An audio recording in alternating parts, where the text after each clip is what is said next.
This video, I will present a solution of -3 minus 4 times -3 minus 4. It's looking very simple. -3 minus 4 is equal to -7, and -3 minus 4 is equal to -7. Here is no symbol, so multiplication sign.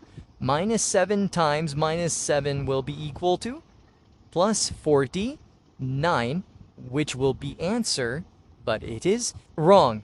Now I will solve it again by obeying some rules of order of operation. So first of all, we have to solve parentheses, and parentheses have -3 minus 4. So this -3 as it is, -4 as it is, here is no symbol. So we will put multiplication sign here, and -3 minus 4, we will add these two numbers to get -7.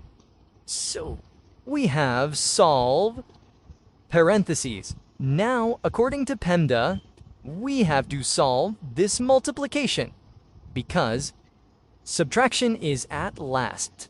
So -3 minus minus plus, and 7 times 4 will be equal to 20. Hit. Here's -3. So now -3 plus 28 will be equal to 20, which will be our correct answer. Thank you for watching my YouTube video.